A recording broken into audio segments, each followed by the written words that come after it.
Bonjour et bienvenue pour ce nouveau cours de géographie à distance, donc en vidéo, sur le nouveau chapitre de géographie, mer et océan, un monde maritimisé. Alors une petite introduction.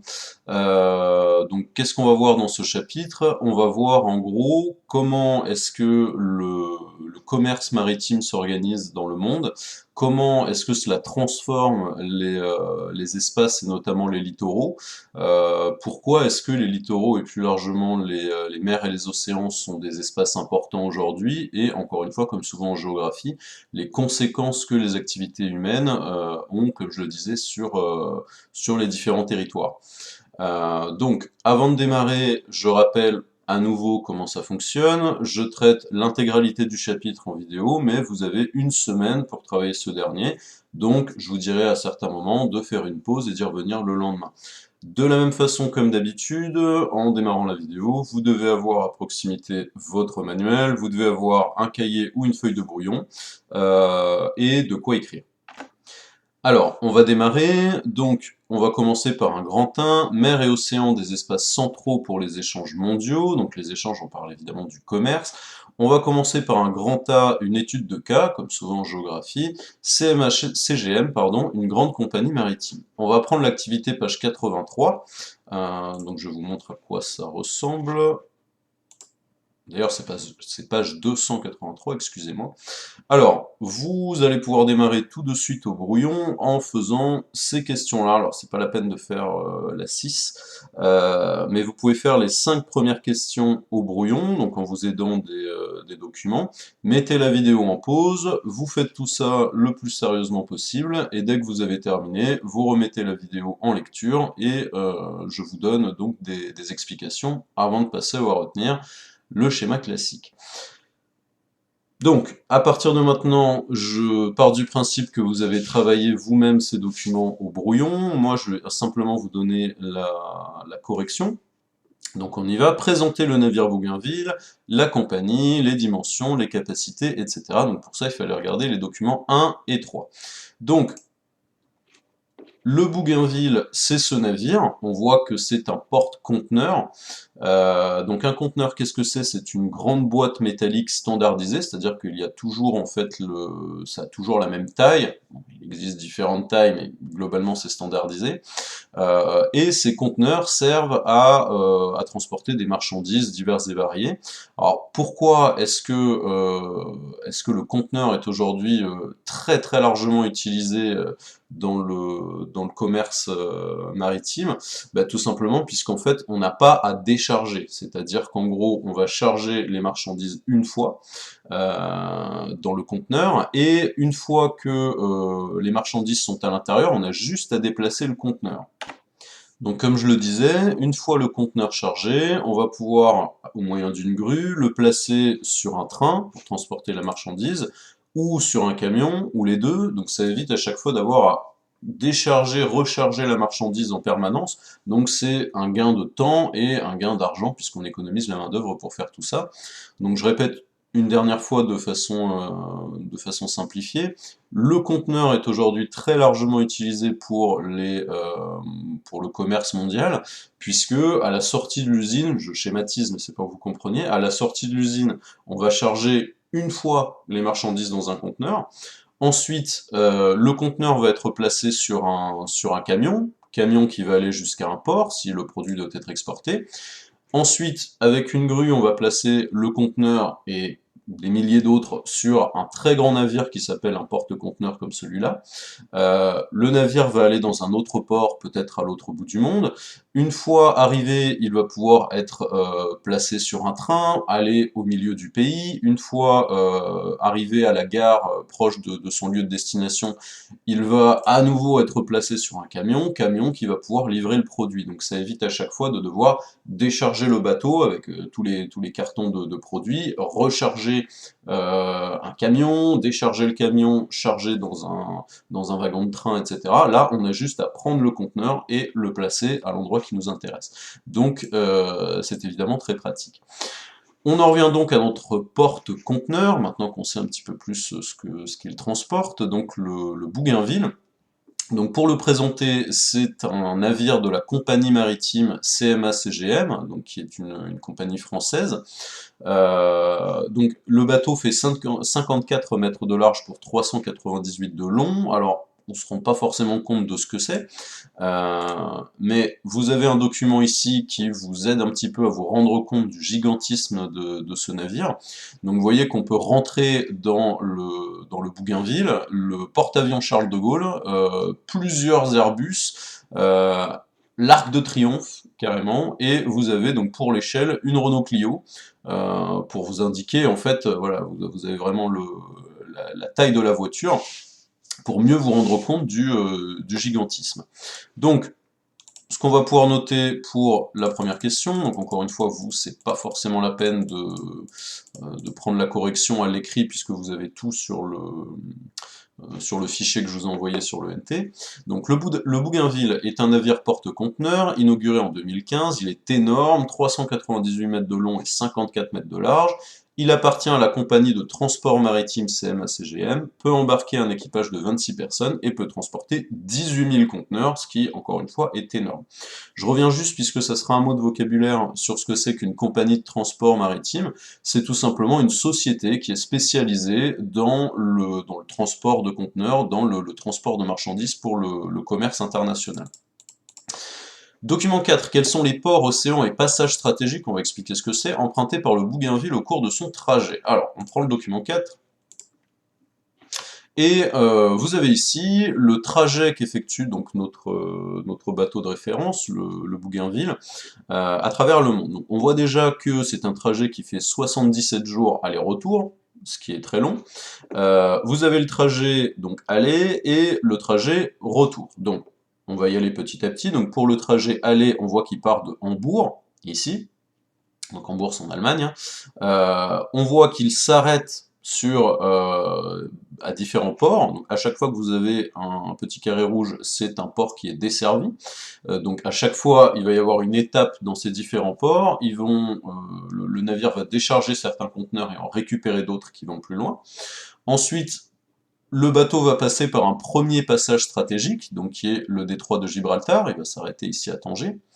Il va continuer à travers la mer Méditerranée, s'arrêter à Malte, passer par un deuxième passage stratégique, le canal de Suez, puis le détroit de Bab el-Mandeb, continuer comme ça, passer par les Émirats Arabes Unis, jusqu'ici, donc le détroit de Malacca, donc à cet endroit-là, continuer, passer par la Chine, et remonter comme ça, donc jusqu'au nord. Ensuite, une fois qu'il a déchargé ses dernières marchandises, il va refaire le plein, il va s'arrêter à nouveau à différents ports pour charger des marchandises, et faire le trajet inverse, même s'il est un tout petit peu différent, on voit que les passages stratégiques empruntés sont les mêmes. Alors, qu'est-ce que c'est qu'un passage stratégique? Vous pouvez le deviner tout simplement avec la carte. Un passage stratégique, c'est, pour faire simple, un raccourci qui permet de gagner énormément de temps sur un trajet maritime. Voilà. Pour faire simple, c'est vraiment ça. Un passage stratégique est donc un raccourci, quelque chose qui permet de gagner du temps, d'accord, dans un trajet. Donc, on les listera, on fera une carte un tout petit peu plus tard. Mais donc pour l'instant, ce qu'on peut noter, c'est ceci. Alors, je vais pas forcément tout relire. En gros, la réponse reprend ce que je viens de dire. C'est les différents arrêts en fait du Bougainville qui part donc d'Europe, et plus précisément d'Allemagne, et qui va jusqu'au nord de la Chine, donc en remontant différents ports. À chaque fois, il s'arrête, il décharge certaines marchandises, il en récupère d'autres. D'accord? Alors, je fais une toute petite parenthèse avant de passer à la question suivante. Pourquoi spécifiquement la Chine? Parce que, ça vous le savez déjà, on en avait un petit peu parlé quand on avait vu la mondialisation, tout simplement la Chine est aujourd'hui un des plus gros exportateurs de produits, donc c'est pas un hasard si le Bougainville se retrouve là-bas. En gros, son travail c'est surtout de ramener des produits fabriqués en Chine en Europe. D'accord? On a déjà répondu à la question suivante, donc je passe rapidement. Combien de jours dure le trajet aller-retour du Bougainville? C'est un trajet qui dure 77 jours. Au cours de son voyage, il va naviguer sur 2 océans et 2 mers et s'arrêter dans 14 ports. Alors en réalité, on vous a noté sur la carte les ports principaux. Il s'arrête dans plus de ports, mais on va simplifier ici. Document 2, quelles sont les marchandises transportées par le Bougainville? Alors, on prend le document 2 ici. Donc, je lis quelques extraits, hein. Encore une fois, vous êtes censé l'avoir lu chez vous. Dans le ventre du Bougainville à destination de l'Europe, des ordinateurs portables, des vêtements, tous les produits finis de grande consommation qui atterrissent donc sur les étals de la grande distribution. La grande distribution, c'est les grands supermarchés que vous connaissez, Leclerc, Carrefour, etc. Dans l'autre sens, donc à l'aller, le Bougainville quittera l'Europe chargé de produits industriels, de produits agroalimentaires en tout genre, donc des petits pois, du chocolat, de l'eau minérale, des produits de luxe, etc. Donc là, c'est pas très compliqué. Donc quand il part d'Europe, il est chargé de marchandises européennes à destination de la Chine, donc des choses qui se vendent bien en Chine. Et pour le retour, bah, c'est l'inverse, c'est des produits chinois qui se vendent bien en Europe. Bon, la suite du texte nous intéresse un tout petit peu moins parce qu'on vous parle du conteneur. Donc il y a juste un verbe qui peut retenir notre attention, c'est conteneuriser, donc c'est quelque chose qu'on peut utiliser en géographie.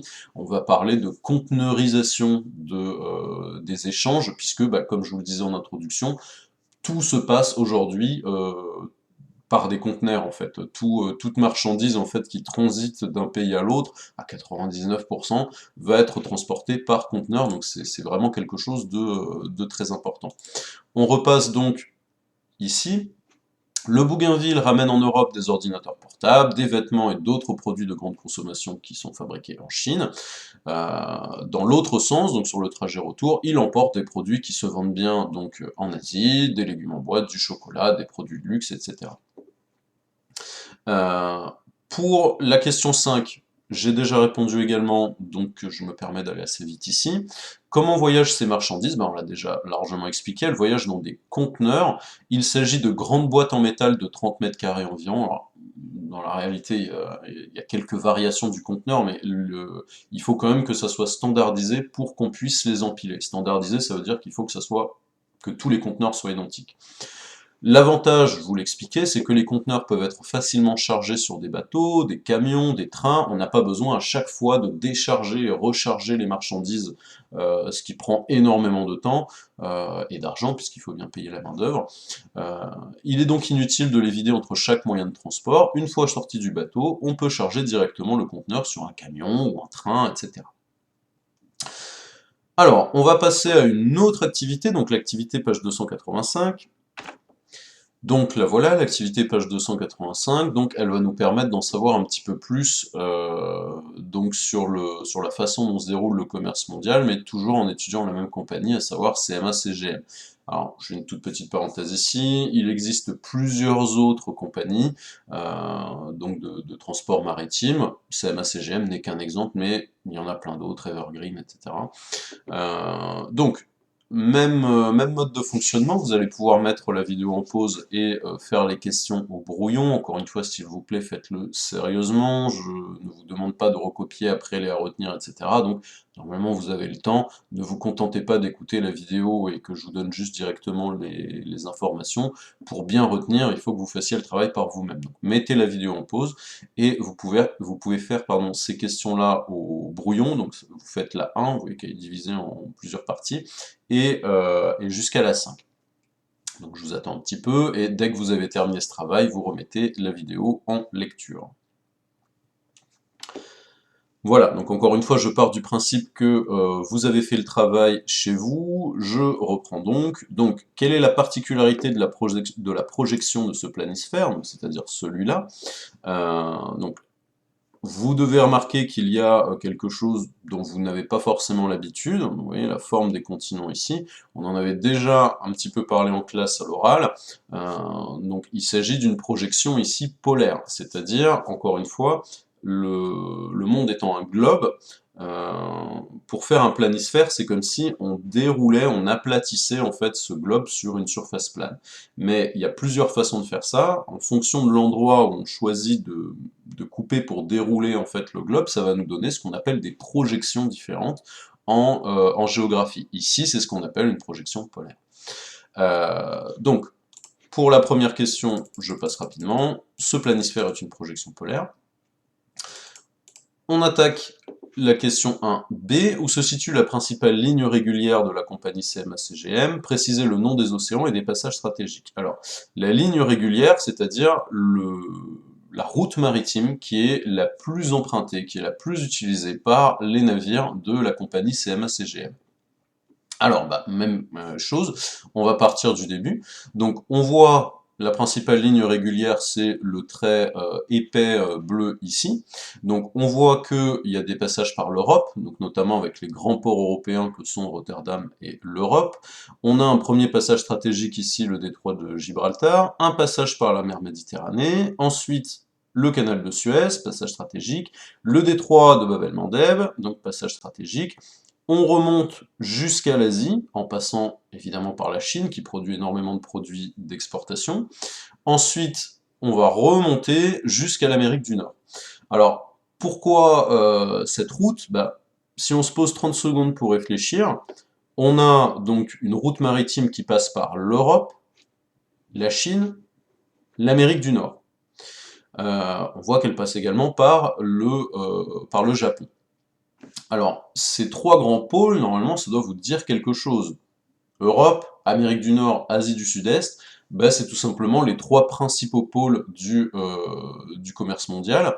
Asie de l'Est, pardon, j'ai dit Asie du Sud-Est. Donc, les trois principaux pôles du commerce mondial.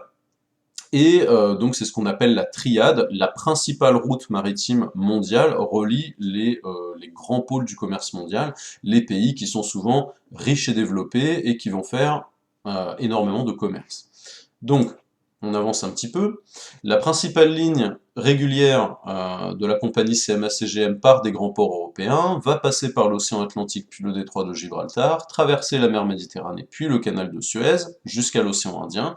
Ensuite, elles vont emprunter d'autres passages stratégiques, donc des raccourcis, tels le détroit de Malacca pour atteindre l'Asie-Pacifique, ou l'Asie de l'Est, et enfin faire route vers l'Amérique du Nord.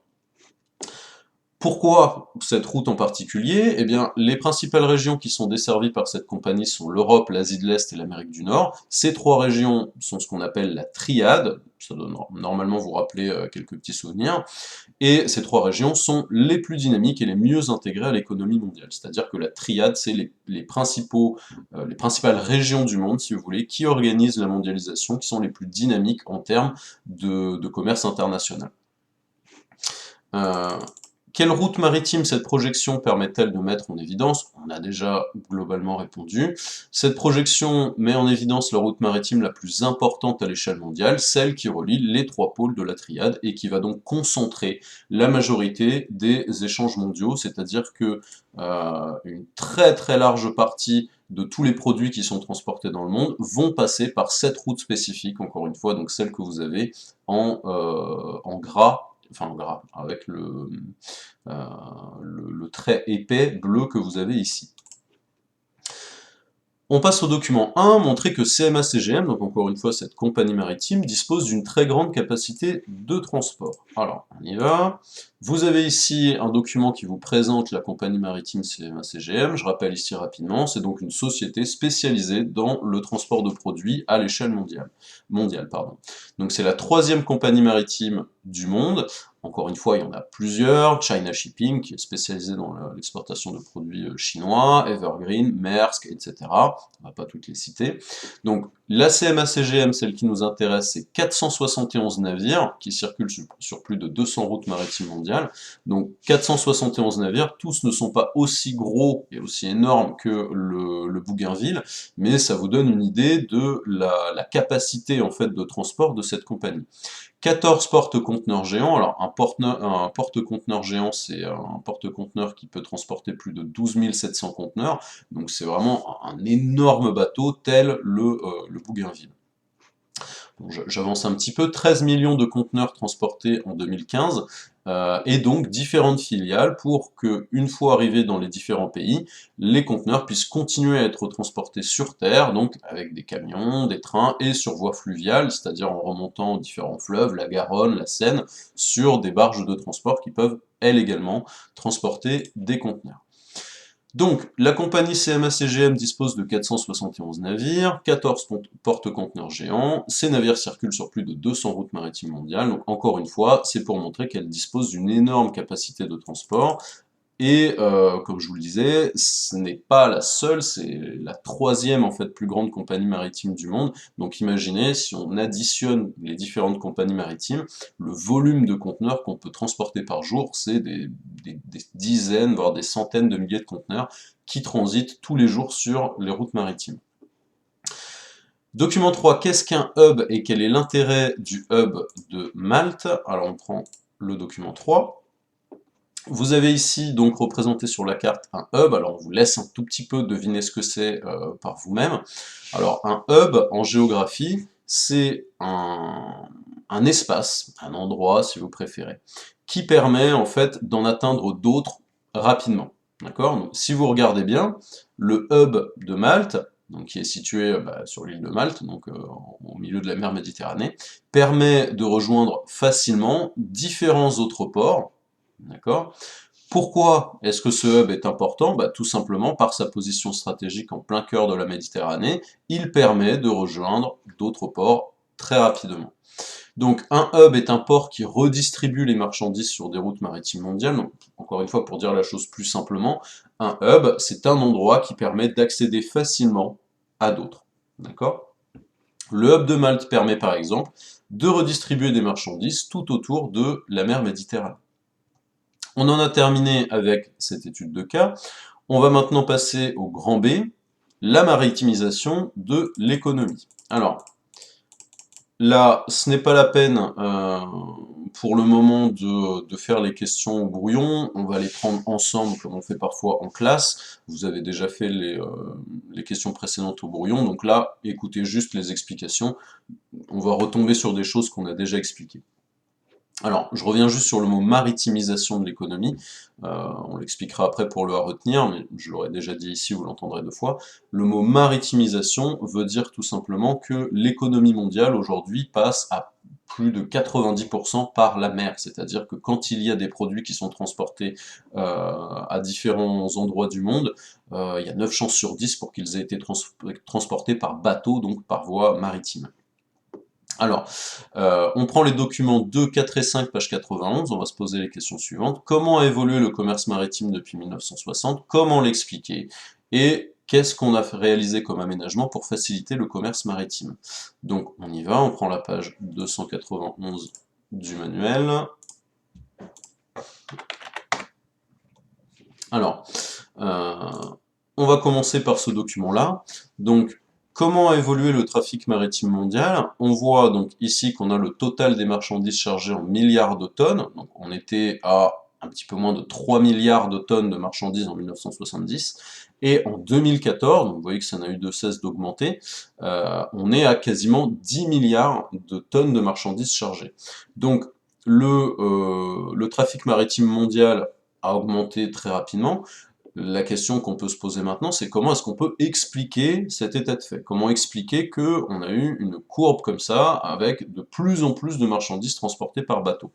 Alors, tout simplement, il y a l'invention, enfin la généralisation du conteneur plutôt, qui a énormément aidé. Avec l'invention du conteneur, on peut transporter beaucoup plus de marchandises parce que, comme on l'a déjà expliqué, on ne perd plus de temps à charger et décharger les marchandises, ça va beaucoup plus vite. On a eu aussi donc une modernisation, une amélioration des bateaux, donc des bateaux qui peuvent aller plus vite, plus loin, transporter plus de conteneurs en même temps avec l'arrivée des porte-conteneurs géants. Donc, vu qu'on peut aller plus rapidement, il y a aussi le prix qui va diminuer, puisque à mesure qu'il y a de plus en plus de bateaux dans le monde, le prix du transport des marchandises va baisser. Donc on peut citer tout ça comme cause principale. Je reviens juste ici pour reprendre les questions. Quels sont les aménagements réalisés pour faciliter le commerce maritime? Donc, documents 4 et 5.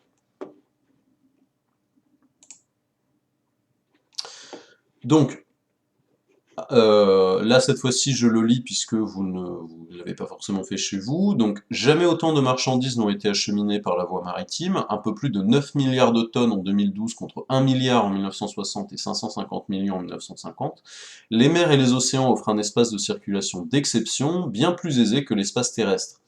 Alors, bien plus aisé, pourquoi? C'est parce que c'est beaucoup plus facile en fait de circuler sur l'eau avec un navire. Il y a pas forcément donc, de relief qui va perturber le transport, on peut circuler facilement. Les navires couvrent de longues distances sans obstacle, hormis quelques tempêtes. Des canaux pharaoniques, Suez et Panama ont été construits à la fin du 19e pour racconstruire les distances d'un océan à un autre. Donc là, c'est certains passages stratégiques qui ne sont pas naturels, mais qui sont artificiels, qui ont été creusés par l'homme, notamment les canaux de Suez et Panama, donc qui ont, on vous le dit, ont été construits à la fin du 19e siècle. Ça a permis de raccourcir énormément les distances, puisque, je ne vais pas vous montrer une carte maintenant, on le fera tout à l'heure, mais encore une fois, avant que le canal de Suez existe, il fallait contourner toute l'Afrique pour aller de l'Europe jusqu'en Asie. Avec le canal de Suez, on gagne des semaines de navigation. De nouvelles écluses plus larges sont actuellement en construction pour Panama, alors que l'Égypte envisage d'augmenter les capacités de Suez en élargissant le canal et en créant une autre portion de canal parallèle à l'original. Donc c'est des passages stratégiques qu'on veut augmenter. Alors je vous montre juste. Donc vous avez le canal de Suez qui est ici. Donc avant le creusement de ce canal au 19e siècle, il fallait contourner toute l'Afrique pour arriver jusqu'en Asie, et donc pouvoir récupérer ses produits. Donc évidemment, le fait de pouvoir passer par la mer Méditerranée, c'est un gain de temps énorme. Donc, qu'est-ce qu'on a construit pour faciliter le commerce mondial? Donc déjà, tout simplement, ces aménagements-là, ces gigantesques canaux pour faire passer les bateaux. Donc là, vous avez une vue du canal de Suez. Alors vous avez peut-être déjà vu des images en fait à la télé récemment, parce que ça vous aura pas échappé, il y avait un porte-conteneurs géant qui était bloqué dans le canal encore récemment. Donc vous voyez, c'est un canal artificiel. Donc évidemment tout ça c'est un chantier titanesque, hein, parce que creuser un canal aussi large, c'était un travail énorme. Qu'est-ce qu'on a construit également pour faciliter le commerce mondial? Eh bien tout simplement des ports de conteneurs.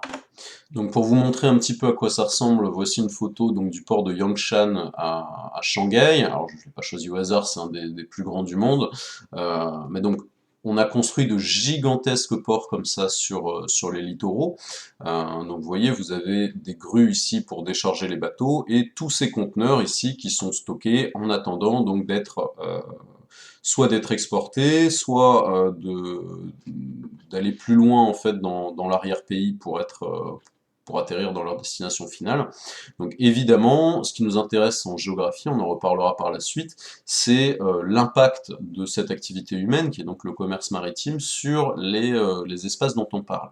Donc on s'en rend pas forcément compte sur la photographie, mais tout cet espace-là, donc a été gagné sur la mer en construisant ce qu'on appelle un terre-plein. Donc c'est une avancée de terre artificielle dans la mer. Donc on peut déjà dire que les littoraux sont des espaces très artificialisés, c'est-à-dire que les hommes les ont énormément modifiés, aménagés pour donc accueillir tous ces bateaux et donc permettre cette activité-là. Donc on va passer sur le à retenir. Ah pardon, excusez-moi. Donc on a oublié un document, le document 3, page 291.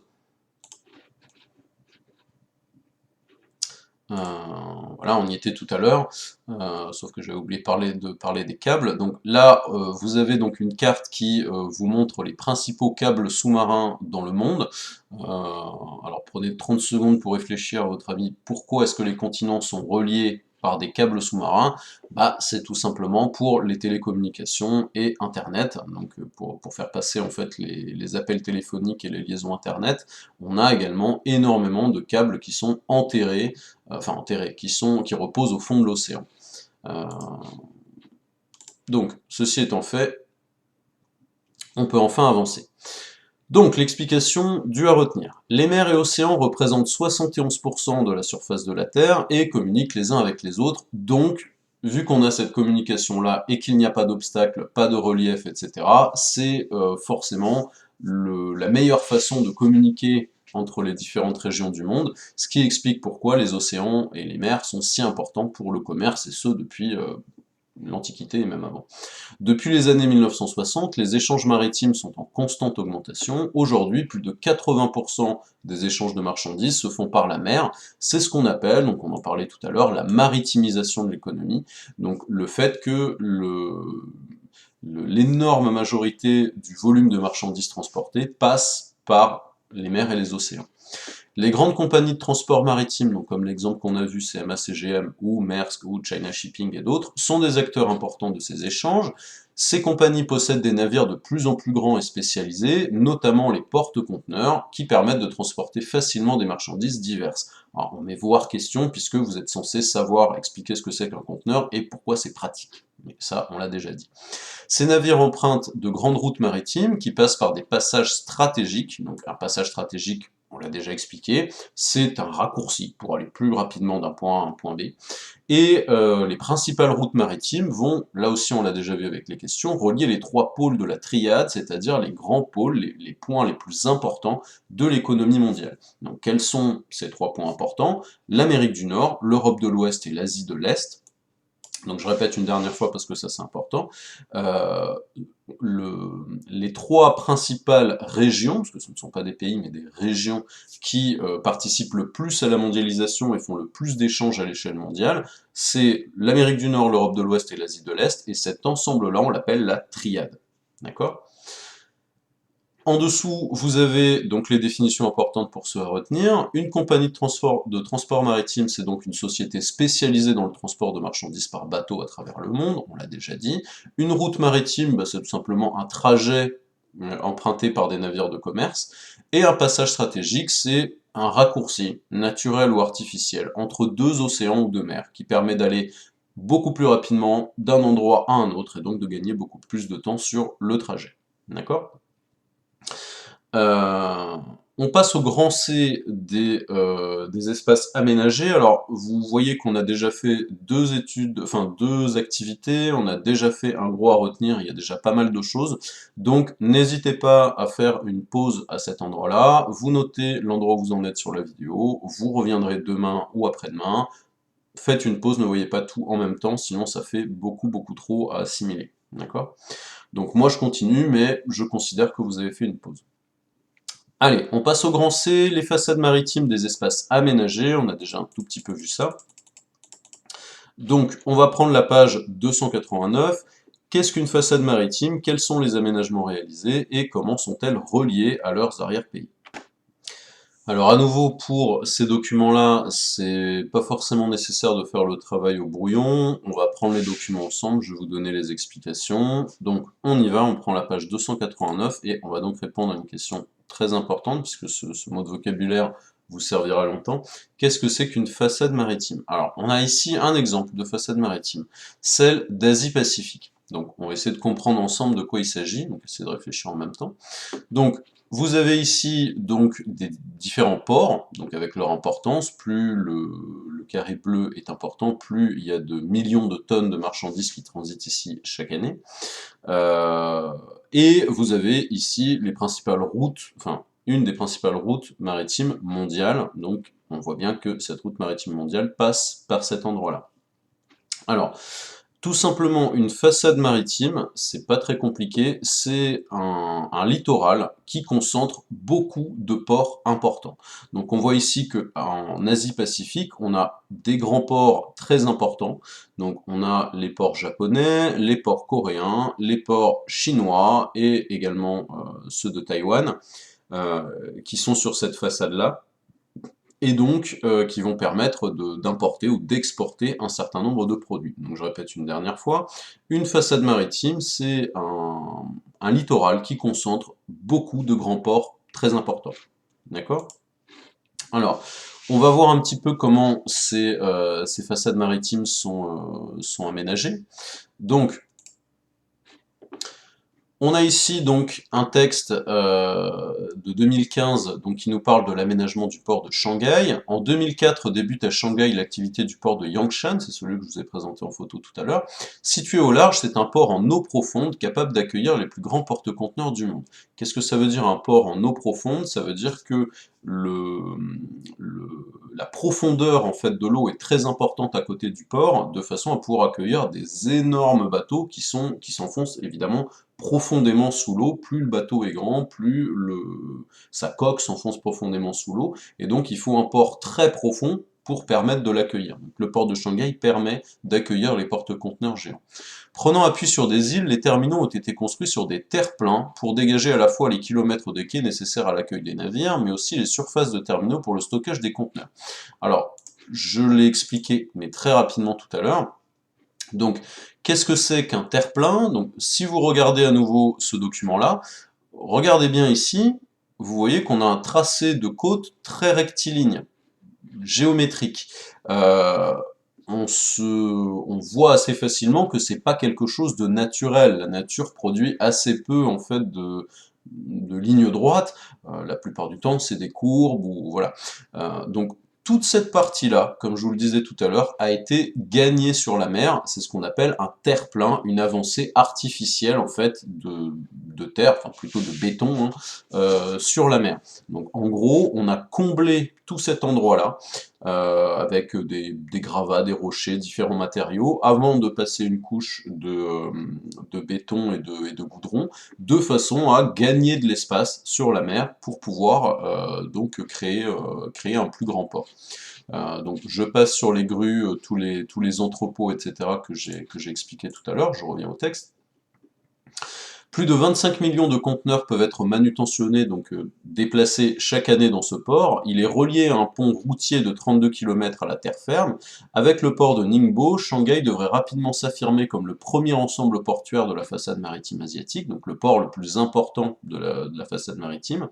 Il bénéficie d'une position centrale tout en prenant appui sur la puissance de son arrière-pays manufacturier, je vais expliquer ça, mais aussi sur celle immense et en devenir des provinces intérieures chinoises. Alors, là, on va aborder ce qu'on appelle la notion d'interface. Alors, j'ai besoin d'une carte pour bien vous expliquer ça. Donc, on parle du port de Shanghai, d'accord? Et dans le texte, on parlait de l'arrière-pays. L'arrière-pays, c'est tout simplement la zone qui se situe plus loin dans les terres, à l'arrière, en fait, du port. D'accord? Alors, pourquoi c'est important? Puisqu'en fait, les ports vont agir comme des espaces de contact, ce qu'en géographie on appelle des interfaces, entre des usines qui se situent plus loin dans les terres et d'autres parties du monde. J'explique ça de façon un petit peu plus simple. On a déjà eu l'occasion de parler donc, des nombreuses usines chinoises qui fabriquent énormément de produits à destination de l'Europe de l'Ouest notamment, ou de l'Amérique du Nord, en raison donc de la main-d'œuvre qui est pas chère. Donc ici, à l'arrière, d'accord, il faut imaginer beaucoup d'usines qui fabriquent énormément de produits. Ces produits vont pouvoir être acheminés dans le port de Shanghai et de là exportés. Donc c'est pour ça en fait que c'est important d'avoir un arrière-pays qui produit beaucoup, un arrière-pays manufacturier, comme on vous disait dans le texte, puisque tout simplement ça va permettre d'exporter énormément de produits, d'avoir un volume transporté très important. C'est-à-dire que si vous avez un port gigantesque, mais que derrière il n'y a pas beaucoup d'usines, bah, au final, qu'est-ce que vous allez importer? Pas grand-chose. Pour que le port puisse grossir, devenir très important, il faut qu'il ait des marchandises à emmener ailleurs dans le monde. Ici, pour le port de Shanghai, l'arrière-pays est très riche en usines, et donc c'est tous ces produits-là qui vont venir donc, des différentes usines qu'on trouve ici, d'accord? Donc là, vous avez l'arrière-pays en rose, enfin en rouge un petit peu pâle. Donc toutes les usines de cet arrière-pays vont envoyer leurs marchandises jusqu'au port sur les littoraux, et une fois les marchandises au port, elles vont pouvoir être exportées. D'accord? Donc le port, et plus largement la façade maritime, permet de faire le lien entre l'arrière-pays et ses usines et d'autres parties du monde. D'accord? Donc, on avance un petit peu. Le à retenir. Les littoraux sont également des espaces très importants pour le commerce mondial, donc je rappelle qu'un littoral c'est un espace de contact entre la terre et la mer, et on a tendance en géographie à extrapoler un peu. On considère que le littoral c'est la zone qui est donc à 50 km la plus proche de la mer. En effet, ce sont des interfaces, donc une interface c'est une zone de contact entre une mer ou un océan et un arrière-pays. D'accord? Vous avez la définition plus bas. L'arrière-pays est une région située près d'un port et dont les marchandises sont acheminées vers le port pour être exportées. Les marchandises qui viennent de l'intérieur des terres, donc ce qu'on appelle l'arrière-pays, sont emmenées par camion ou par train jusqu'à un port situé sur le littoral avant d'être exportées vers le monde entier.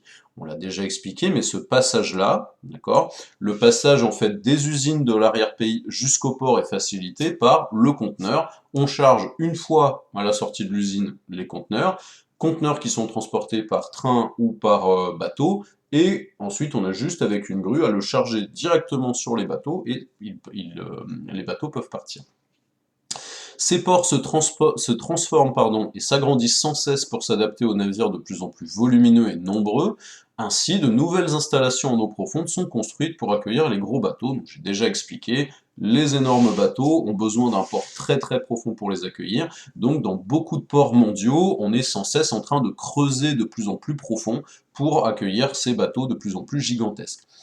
La mondialisation et l'augmentation des échanges ont donc des conséquences sur les littoraux, conséquences qui sont facilement visibles, hein, c'est-à-dire que c'est des espaces qui sont de plus en plus artificialisés, transformés, aménagés par l'homme. D'accord? Donc, je vous remontre une dernière fois la photographie, mais ce littoral n'a plus grand-chose de naturel. Il a été énormément transformé par l'homme jusqu'au trait de côte, en fait, qui a été modifié, bétonisé, etc., pour accueillir les activités de commerce. Donc, l'activité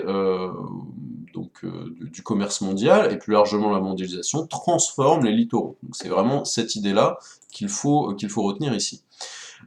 Certains littoraux concentrent un grand nombre de ports importants au niveau mondial, on les appelle des façades maritimes. D'accord? Donc la définition est en dessous. Une façade maritime, c'est un littoral, un espace de contact entre la terre et la mer, donc, qui concentre un grand nombre de ports importants. D'accord? Ces façades maritimes sont très dynamiques. Qu'est-ce que ça signifie? Évidemment, c'est dynamique au sens économique. Il y a énormément d'échanges donc sur ces façades maritimes, et donc ils vont attirer les hommes et les activités. Alors pourquoi? Je développe un tout petit peu. Pourquoi les façades maritimes vont attirer les activités? Tout simplement parce que c'est pratique pour faire du commerce, donc il y a énormément en fait d'entreprises qui vont s'installer là, des usines, parce que plus elles sont proches du port, plus elles économisent de temps et d'argent pour envoyer leurs marchandises là-bas. Pourquoi elles attirent les hommes? C'est pas très compliqué, là où il y a du travail, il y a des hommes qui arrivent, donc c'est la raison pour laquelle les littoraux sont aussi des espaces très très peuplés. Aujourd'hui, on estime qu'une personne sur deux dans le monde habite à moins de 50 km du littoral. C'est notamment pour ces raisons-là. Il y a énormément d'activités et donc de travail. Aujourd'hui, la façade maritime qui connaît la plus forte croissance, donc qui se développe le plus, où on agrandit, on développe de plus en plus les ports, est celle de l'Asie-Pacifique. On passe au grand 2, mer et océan, des espaces riches en ressources mais fragiles. On va commencer avec un grand A, des ressources nombreuses mais pas illimitées. Donc, pour travailler cette partie, donc, vous allez pouvoir prendre les documents qui sont listés ici, donc à savoir les documents page 292-293, le document 1 et 2, page 294, et enfin le 1, page 296. Et je vais vous demander de faire au brouillon le petit exercice suivant. À l'aide de ces différents documents, je vous demande de rédiger un petit paragraphe qui présente les différentes ressources disponibles dans les mers et les océans, et les dangers qui les menacent. Donc, il n'y en a pas forcément pour très longtemps. Essayez encore une fois de faire le travail sérieusement, vous mettez la vidéo en pause, vous regardez ces documents-là, vous listez donc toutes les ressources qui proviennent des océans, les menaces qui pèsent contre ces milieux. Une fois que vous avez terminé le travail, vous remettez la vidéo en lecture pour avoir les explications. Donc, moi j'y vais, je considère que vous avez fait le travail de votre côté. Alors, on y va, on prend la page 292-293. Donc, la première ressource donc, qui peut être identifiée, c'est évidemment donc, les ressources halieutiques, c'est-à-dire les poissons. D'accord? Donc, la première chose qui vient à l'idée, c'est ça. Vous avez ici donc les zones de pêche et d'aquaculture, donc vous avez les principales zones de pêche en bleu, d'accord? Donc ce qu'il faut savoir, c'est que aujourd'hui, une grande majorité de ces ressources sont surexploitées, c'est-à-dire qu'on a tendance à prélever davantage de poissons que ce que la nature peut renouveler, au point que certaines espèces ont du mal en fait à se renouveler. Donc ça c'est un premier danger qui menace en fait les océans et les mers, c'est la surpêche, en fait la surconsommation de poissons, puisqu'aujourd'hui on a des bateaux extrêmement performants donc qui vont repérer les poissons pardon, avec des sonars, des radars, etc. et pouvoir en capturer des dizaines de tonnes en une seule fois. Et puis bah, forcément le filet fait pas la différence entre les petits, etc. Et donc bah, forcément ces poissons vont avoir du mal à se reproduire. Alors il y a des lois avec des quotas de pêche, etc. Mais ces lois ne sont pas forcément appliquées partout, et donc à certains endroits du monde, on peut pêcher quasiment autant qu'on veut, et on va avoir tendance à prélever, encore une fois, plus de ressources que ce qu'on peut, que ce que la nature en fait peut renouveler. Donc ça c'était la première chose. La deuxième ressource qu'on trouve donc dans les océans, ce sont donc des hydrocarbures. Alors les hydrocarbures, qu'est-ce que c'est? C'est un mot qui désigne à la fois le pétrole et le gaz. Donc on va avoir des plateformes pétrolières offshore, c'est-à-dire au large, d'accord, qui vont comme ça prélever du pétrole. Donc aujourd'hui on vous dit que 30% de la production mondiale de pétrole est d'origine sous-marine, donc 30% c'est un tiers, hein, c'est pas rien.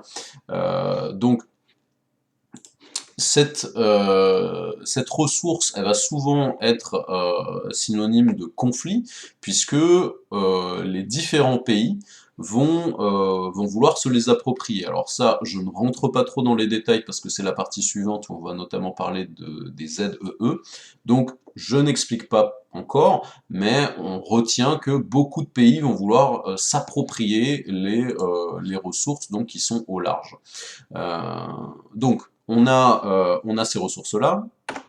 En ce qui concerne donc les dangers qui vont peser sur les mers et les océans, on a également donc la pollution, et notamment la pollution plastique. Alors vous avez peut-être entendu parler du continent de plastique, donc dans le Pacifique. Alors il ne faut pas imaginer un vrai continent sur lequel on peut marcher, mais vous pouvez taper dans Google Images continent de plastique, vous allez trouver plein d'images. C'est un énorme banc, mais qui fait des dizaines et des kilomètres, dizaines de kilomètres de long. Donc vous l'avez sur la carte. Alors regardez l'échelle, hein, ça correspond sur l'échelle à 6000 km. Et donc vous voyez que quand on est en violet foncé, on a une présence du plastique très très importante. Et évidemment, ça va avoir des conséquences très importantes, puisque bah, ça pollue énormément. Les poissons vont pouvoir absorber ce plastique, ça va affecter la vie marine également. Donc on a des problèmes de pollution des océans très importants. Et encore, ici, on ne parle que de la pollution au plastique. La difficulté avec le plastique, c'est que c'est pas biodégradable, donc ça peut rester en fait des années, des dizaines d'années, voire plus, dans les océans sans se dégrader, encore une fois. Et cette carte ne parle pas des autres types de pollution. Donc quand il y a un pétrolier qui transporte du pétrole qui coule, tout le pétrole va se répandre dans la mer ou l'océan, ce qui évidemment va polluer énormément. Donc on a également d'autres types de pollution encore, avec voilà, des conteneurs qui peuvent se renverser, etc. Donc les océans sont aujourd'hui menacés par ces types de pollution. Une autre chose donc, qui n'apparaissait pas en fait dans vos documents, mais dont on peut parler, c'est le sable. Alors vous allez me dire le sable, mais c'est-à-dire, alors une petite explication ici. Le sable, c'est aujourd'hui la deuxième ressource la plus exploitée de la planète. Alors, je vais vous expliquer pourquoi, bien sûr, hein. Donc, vous ne le savez peut-être pas, mais regardez autour de vous, en fait, vous êtes entouré de sable. Pourquoi? Parce que le sable, c'est le verre. Le verre est fabriqué à travers le sable, mais surtout, le sable, c'est le béton. Donc, à chaque fois qu'il y a une construction, c'est des tonnes de sable en fait autour de vous. Donc on estime que pour construire une maison, il faut à peu près 200 tonnes de sable, et pour construire donc quelque chose de très très grand comme une centrale nucléaire, c'est 12 millions de tonnes de sable. Alors on pourrait se dire, bah, pourquoi on prend pas le sable des déserts en fait, bah, on peut pas l'utiliser puisque le sable des déserts est trop lisse en fait, avec le vent en fait qui le transporte. Les grains de sable, si on les regarde au microscope, sont très très lisses, et donc ça ne tiendrait pas le béton. Si on utilise du sable du désert dans une construction, la construction ne tiendra pas, en fait. Alors, peut-être qu'elle va tenir quelques semaines ou quelques mois, mais elle finira par s'effondrer à un moment ou à un autre, c'est pas du tout solide. Ce qu'on utilise dans la construction, c'est du sable poreux, irrégulier, pas lisse si vous voulez, et ce sable, où est-ce qu'on le trouve? Dans l'océan, c'est le sable marin, puisqu'il a été travaillé par des millions d'années en fait ballottés par les courants, etc. Et donc ce sable est très poreux. On a donc des bateaux comme celui que vous avez ici qui vont exploiter le sable marin. Alors bon, je vous montre pas, vous pouvez chercher encore une fois sur Google si le sujet vous intéresse. Mais en gros, il faut imaginer un bateau avec comme une espèce de trompe en fait, de gros tubes qui va aspirer en fait au fond des océans des tonnes et des tonnes de sable, et ce sable sera ensuite vendu à des sociétés de construction. Alors évidemment, le problème avec ça, c'est que on aspire des tonnes et des tonnes de sable au fond de l'océan, mais le tuyau fait pas la différence avec les poissons qui ont peut-être nidifié à cet endroit, etc. Ça, on aspire tout. Donc toute la vie marine à l'endroit où le sable est aspiré va disparaître, donc ça également ça constitue une menace. Et vu qu'on consomme des millions et des millions de tonnes de sable chaque année, imaginez ne serait-ce qu'un chantier, la quantité phénoménale de sable que ça exige est multipliée à l'échelle du monde, tous les chantiers du monde qui sont en cours. Sur un an, c'est des quantités de sable qui dépassent l'imagination, qui sont vraiment énormes. Et bah, le sable est pourtant une ressource limitée, c'est-à-dire qu'il a mis des millions d'années à se former par l'érosion, et quand on le prend, vous avez un petit schéma ici, donc avec le bateau qui va l'aspirer, bah, petit à petit, en bas des océans, on en enlève de plus en plus, sauf que bah, on en enlève beaucoup plus vite que ça peut se renouveler, puisque bah, tout simplement, ça met des millions et des millions d'années à se former. Ça commence à créer en plus énormément de problèmes, c'est-à-dire que vu qu'on enlève au fond des océans, bah, y a le sable des plages en fait qui a tendance à glisser vers le fond des océans, parce qu'on n'a plus assez en fait sur les côtés pour retenir, et donc on arrive dans certains cas dans des situations un peu absurdes où les mairies de stations balnéaires vont dépenser des millions d'euros pour acheter du sable qui a été prélevé au fond de la mer, pour remettre sur leur plage, parce que sinon leurs plages en fait disparaissent, il y a plus assez de sable. Leurs plages disparaissent petit à petit. Donc vous l'avez ici sur le schéma, vous voyez rechargement de plage, parce que bah, tout simplement il n'y a plus assez de sable sur les plages. Voilà, donc j'ai fait un petit peu long là-dessus, mais c'est parce que c'est quelque chose dont on parle relativement rarement, donc voilà, je considérais que c'était quand même un petit peu important d'en parler. Si le sujet vous intéresse, je vous laisserai en description de la vidéo un lien vers une autre vidéo plus complète sur le sujet. Alors c'est facultatif, si vous voulez aller le voir, allez le voir. Sinon, je vous ai résumé l'essentiel. Donc en gros, le sable est également donc une ressource importante à préserver. On a tendance à pas beaucoup en parler, on n'est pas très au courant du problème. Euh, mais voilà, n'hésitez pas à aller regarder la description de la vidéo si vous voulez en savoir plus sur le sujet. Dans la description, vous aurez un lien vers une autre vidéo qui vous en dira plus là-dessus. Donc, on passe au à retenir. Ça, on peut enlever. Donc, les mers et les océans disposent de nombreuses ressources, les poissons, coquillages et crustacés donc dans un premier temps, la pêche procure du travail, de la nourriture et des revenus à beaucoup de personnes, notamment dans les pays pauvres, mais, comme on l'a vu, souvent ces ressources sont aujourd'hui surexploitées, on en prélève plus que ce que la nature peut renouveler. Les sous-sols des océans contiennent également des hydrocarbures, donc du pétrole et du gaz, on l'a vu, et certains métaux précieux. Ces ressources sont souvent difficiles à atteindre, et il y a quand même des grosses conséquences sur l'environnement quand on essaye malgré tout de les atteindre, mais sont de plus en plus exploitées, puisque plus on avance dans le temps, plus les ressources faciles à prendre sont épuisées, et donc on va avoir tendance à aller chercher de plus en plus celles qui sont difficiles d'accès. Malheureusement, difficiles d'accès veut souvent dire qu'on est obligé de détruire un petit peu ce qu'il y a autour pour les atteindre. Le sable des fonds marins est utilisé pour fabriquer du béton, du verre et beaucoup de produits de consommation courante, les processeurs, donc on utilise dans les produits informatiques ou vos téléphones, etc. Le dentifrice, les lessives, etc. consomment du sable. Donc en une année, je viens d'en parler longuement, on consomme des tonnes et des tonnes de sable, et cette ressource est elle aussi non renouvelable dans l'immédiat, puisque ça prend des millions d'années, et menacée. Donc, ce qu'on retient, c'est que toutes ces ressources sont surexploitées, l'homme prélève beaucoup plus que ce que les mers et océans peuvent renouveler, donc on a un épuisement des stocks de poissons, de sable dans certaines zones, etc. Et l'exploitation de ces ressources et le mode de vie moderne est souvent la cause de pollution importante, on l'avait vu avec les nappes de plastique, qui détruit des milieux naturels très fragiles et qu'il faut donc aujourd'hui préserver. On passe au grand B maintenant, qui sera notre dernière sous-partie, les mers et les océans, des espaces de rivalité et de conflit. Pas besoin de faire le travail au brouillon, je vais vous expliquer, on va aussi beaucoup retomber sur des choses qu'on a déjà vues. On prend le document 2, page 292, et on va expliquer ce que c'est qu'une ZEE.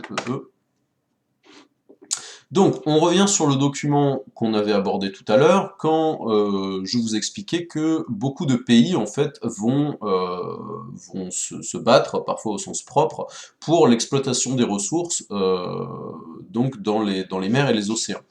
Alors, chaque pays qui a un accès à la mer possède ce qu'on appelle une ZEE. Une ZEE, c'est une zone économique exclusive, c'est-à-dire que c'est une partie de la mer, donc proche de ses côtes, qu'il va être le seul à pouvoir exploiter.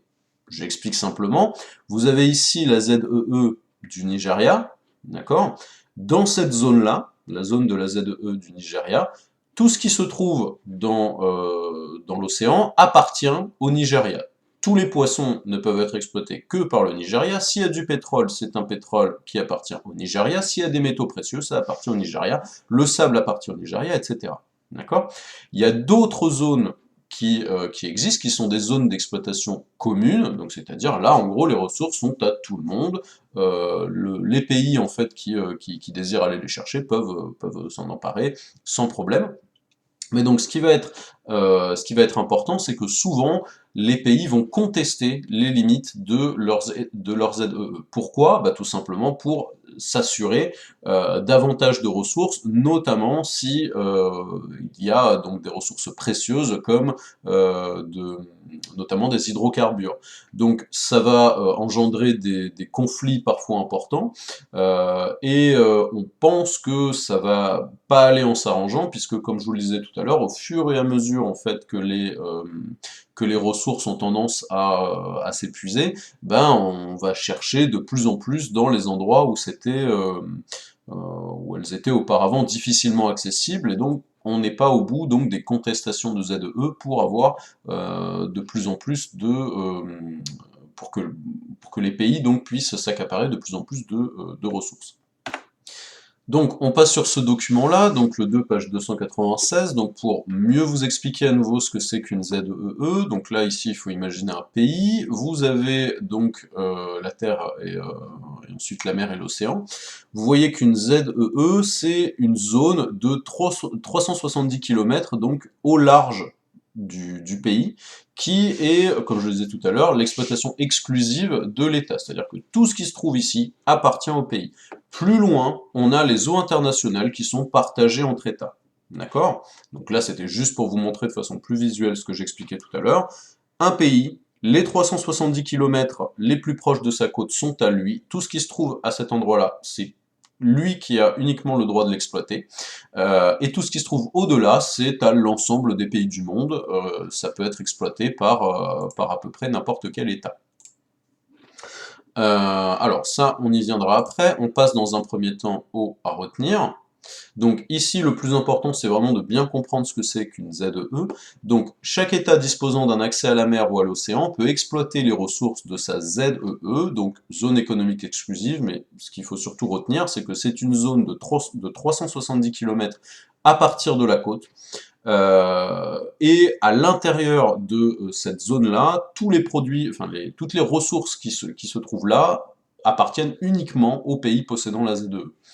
Cependant, la haute mer, donc plus loin des côtes, est à disposition de tous, c'est ce qu'on appelle les eaux internationales.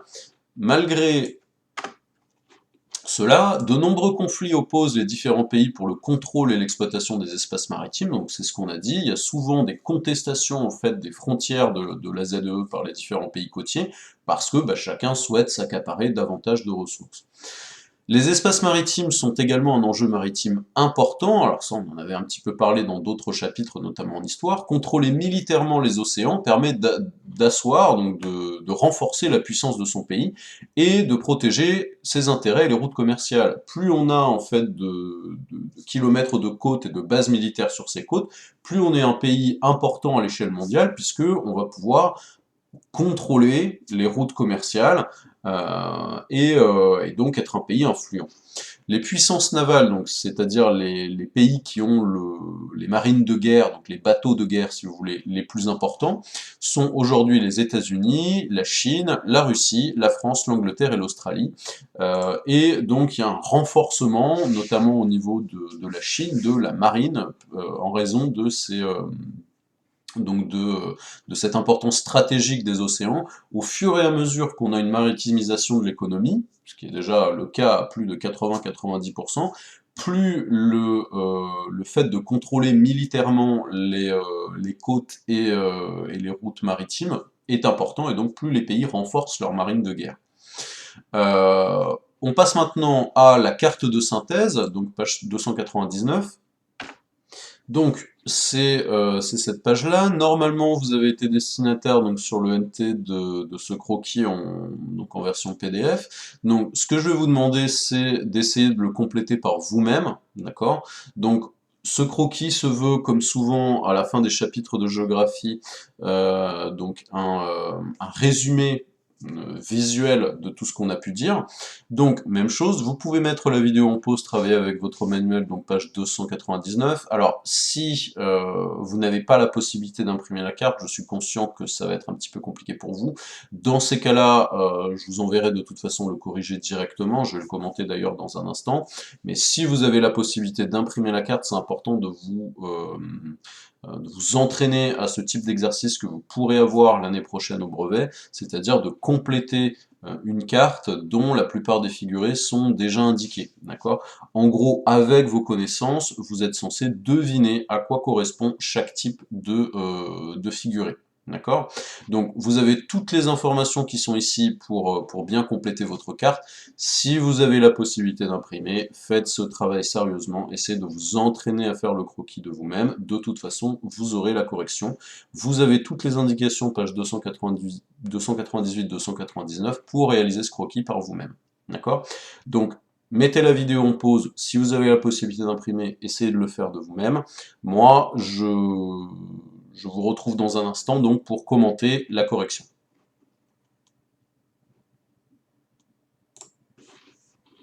Donc, la correction, la voici, je vais zoomer à peine un petit peu. Donc, on a donc une carte de synthèse qui indique les principales routes maritimes, donc notamment la première qu'on avait vue dans le Grand 1, donc celle-ci avec le trait le plus épais, donc celle qui en gros passe par les 3 pôles de la triade, donc l'Europe, l'Asie de l'Est et l'Amérique du Nord.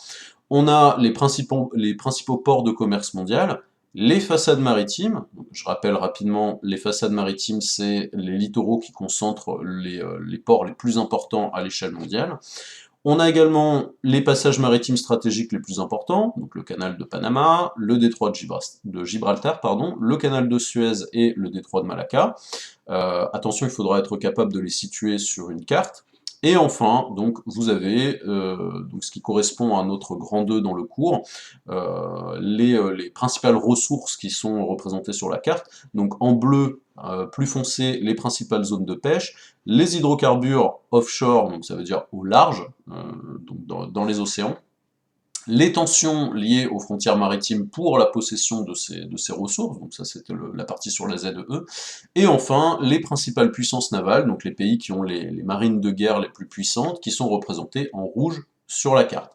Donc, normalement, de toute façon, cette correction, vous l'avez déjà, même si vous pouvez imprimer, essayez de mettre de la couleur dessus, parce qu'en noir et blanc, vous ne verrez pas grand-chose, mais attention, vous aurez besoin d'être capable de situer ces passages maritimes, vous aurez besoin d'être capable de situer les principales puissances navales, les grandes façades maritimes, donc si je vous envoie cette carte, c'est bien évidemment qu'elle est importante et qu'il faut l'apprendre, d'accord ? En conclusion, qu'est-ce qu'on peut dire?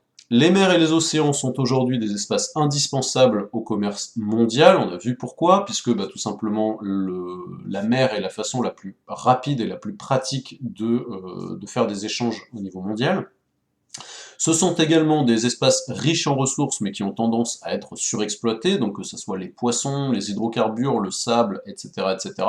On a tendance à, enfin, l'humanité a tendance à trop en prélever par rapport à ce que la nature peut renouveler. Cependant, une petite touche positive quand même, de nombreux acteurs se mobilisent et agissent pour une gestion plus durable des océans, donc on a une prise de conscience lente mais réelle de la pollution des océans, de la surexploitation des ressources, et petit à petit, les États, donc les différents pays, mais aussi les entreprises, les ONG, donc les organisations non gouvernementales, les associations pour simplifier si vous voulez, vont chercher à alerter l'opinion et se battre pour essayer d'améliorer les choses, de réduire la pollution et la surexploitation des ressources. Voilà, eh bien écoutez, j'espère que mes explications auront été claires. Comme la dernière fois, si jamais quelque chose n'est pas compris, n'hésitez pas à vous repasser le passage de la vidéo avec les explications. Si malgré tout vous avez des points en fait que vous ne comprenez pas ou juste simplement des questions, n'hésitez pas à me les poser par mail sur le NT et j'y répondrai le plus rapidement possible. Voilà, je vous souhaite une bonne journée, une bonne soirée et je vous dis à bientôt.